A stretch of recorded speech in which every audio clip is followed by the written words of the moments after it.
Assalamu alaikum, dear brothers and sisters, and welcome back to the Roots of Islam channel. Poland, a nation where over 90% of the population identifies as Catholic, a country where towering churches dominate city skylines and religious tradition runs deep through every village and town. For centuries, Poland has been synonymous with European Christianity, home to Pope John Paul II, and a bastion of Catholic faith in Eastern Europe. Yet today, something remarkable is happening in this deeply Catholic nation. From nearly zero Muslims just decades ago, Poland now hosts thousands of practicing Muslims. Mosques are being built in Warsaw, Gdańsk, and Krakow.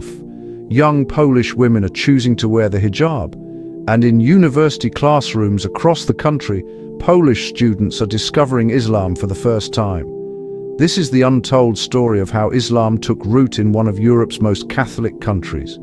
A story of historical communities, modern migration, surprising conversions, and a future that challenges everything we thought we knew about religion in Poland. To understand the magnitude of this transformation, we must first recognize where Poland began.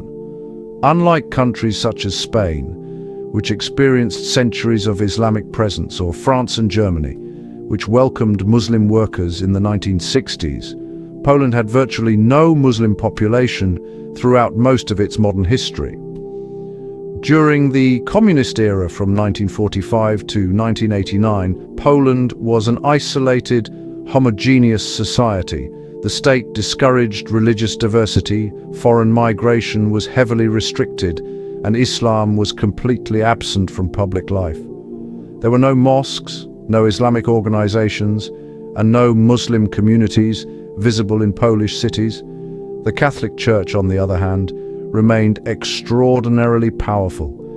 Even under communist rule, the Church served as the center of Polish identity, resistance, and national pride.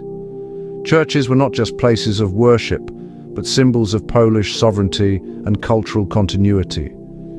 In this environment, Islam was not simply rare, it was non-existent in the everyday experience of Polish citizens. Most Poles had never met a Muslim, seen a mosque, or encountered Islamic culture in any meaningful way. This absence was not the result of explicit prohibition, but rather historical circumstance.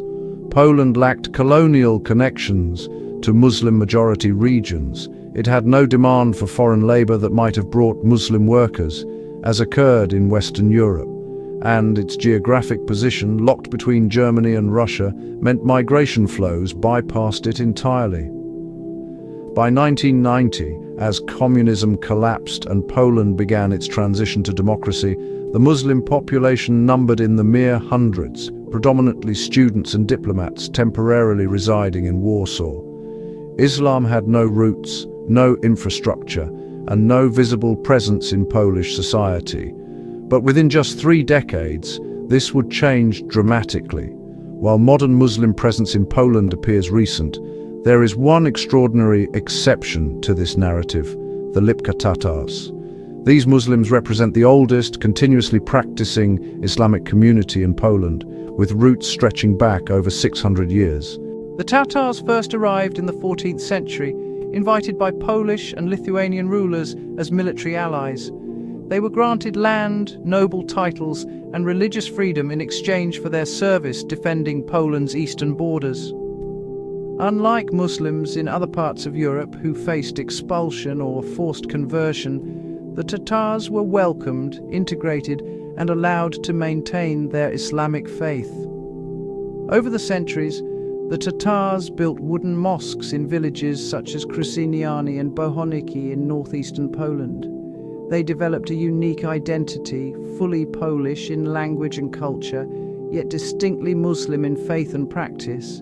They fought in Polish armies, participated in national uprisings, and became an inseparable part of Polish history. Today, the Lipka Tatar community numbers only around 3,000 to 5,000 individuals, mostly concentrated in the Podlaski region near the Belarusian border. Their historic wooden mosques still stand, serving as both religious sites and cultural monuments. These Tatars represent a living bridge between Poland's Catholic identity and its small but significant Islamic heritage. However, the Tatars alone did not create the Muslim presence we see in Poland today. That transformation required a different set of historical forces that would only emerge after 1989. The fall of communism in 1989 opened Poland to the world. As the country joined the European Union in 2004, new migration patterns emerged. For the first time in modern history, Poland became a destination for immigrants, students, and refugees from Muslim-majority countries. The first significant wave came from Chechnya. During the brutal wars in Chechnya in the 1990s and early 2000s, thousands of Chechen Muslims fled violence and sought refuge in Europe. Poland, with its relatively liberal asylum policies and geographic proximity to Russia, became a key destination. By the mid-2000s, an estimated 5,000 to 8,000 Chechen refugees had settled in Poland, primarily in Warsaw and smaller cities.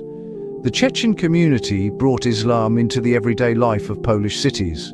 They established informal prayer rooms, organized community support networks, and maintained strong religious practice despite difficult circumstances. Their children entered Polish schools, their families rented apartments in Polish neighborhoods, and gradually the presence of Muslims in Poland became more visible. A second wave of arrivals came from the Middle East and South Asia, students, professionals, and entrepreneurs drawn by Poland's growing economy and affordable universities. Cities like Warsaw, Krakow, Wrocław, and Gdańsk saw increasing numbers of Arab, Pakistani, and Bangladeshi students enrolling in medical schools, engineering programs, and technical institutes. These students often stayed after graduation, finding employment in Poland's technology sector, healthcare system, and business environment. They married, started families, and formed the foundation of urban Muslim communities. By 2010, Poland's Muslim population had grown to an estimated 20,000 to 30,000. By 2020, that number had doubled, reaching approximately 50,000 to 60,000 Muslims. This growth occurred not through mass migration, as seen in Western Europe, but through gradual, steady arrivals and natural population increase within established communities. As the Muslim population grew, so did the need for religious infrastructure. The first major milestone came in 2000 with the establishment of the Muslim League in Poland, an organization representing various Muslim communities and advocating for religious rights. In Warsaw, the capital city and home to the largest Muslim population, several mosques and Islamic centers emerged. The most prominent is the Warsaw Mosque, located in the Ochota district. Originally constructed in the 1930s with funding from Tatar Muslims and later rebuilt, it serves as the central hub for Muslim worship in Poland. In recent years, new mosques have been proposed or constructed in cities such as Gdańsk, Białystok, and Krakow. However, these projects often face bureaucratic delays, local opposition, and zoning challenges. Unlike in Western Europe, where mosque construction is routine, in Poland, every new mosque becomes a public debate. Islamic education has also developed. Weekend Quran schools operate in major cities, teaching children Arabic, Islamic studies, and Quranic recitation. The Muslim community has established halal food businesses, particularly in Warsaw's city center, where halal restaurants, grocery stores, and butcher shops serve both Muslims and curious non-Muslim customers. The Muslim Religious Union, the official representative body of Muslims in Poland recognized by the state, plays a crucial role in engaging with government authorities, managing Islamic institutions, and representing Muslim interests in public policy discussions. Despite these developments, Poland's Muslim infrastructure remains modest compared to Western European countries. There are fewer than 10 official mosques, limited Islamic schools, and relatively few full-time imams. Yet this small infrastructure serves a growing community with increasing confidence and visibility. Perhaps the most surprising aspect of Islam's growth in Poland is the emergence of native Polish converts. These are individuals raised in Catholic families, educated in Polish schools, and deeply embedded in Polish culture, yet who have chosen to embrace Islam. One such convert is Marta, a 28-year-old woman from Krakow. Raised in a devout Catholic family, Marta attended Mass every Sunday and participated actively in church life. But during her university years, she began questioning her faith. Through online research and conversations with Muslim classmates, she discovered Islamic teachings on monotheism, social justice, and spiritual practice. After 2 years of study, Marta took her Shahada at the Warsaw Mosque in 2019. Her family initially struggled to accept her decision. Her mother cried, her father refused to speak to her for months, and relatives expressed confusion and concern. But over time, as they witnessed her continued commitment to Polish culture, her respect for family, and her personal growth, acceptance gradually emerged. Today, Marta wears hijab, works as a graphic designer, and participates actively in both Polish society and the Muslim community. She represents a small but growing demographic, young Polish women who see no contradiction between being Polish and being Muslim.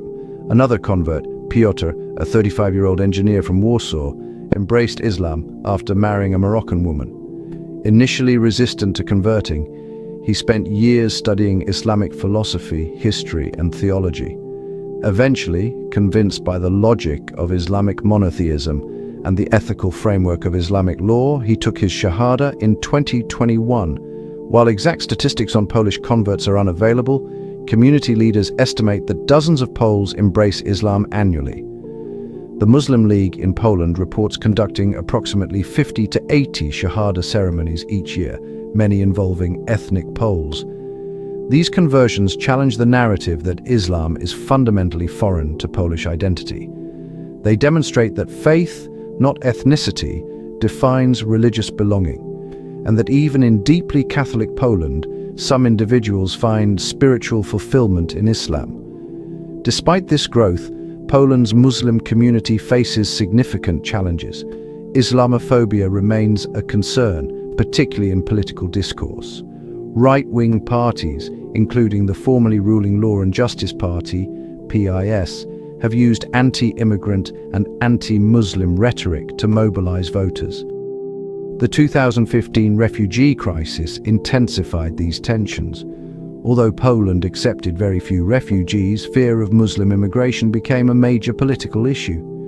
Public opinion surveys show that many Poles hold negative views of Islam, associating it with terrorism, extremism, and cultural incompatibility. Mosque construction projects often trigger local protests. Zoning applications face delays. Muslim women wearing hijab sometimes experience verbal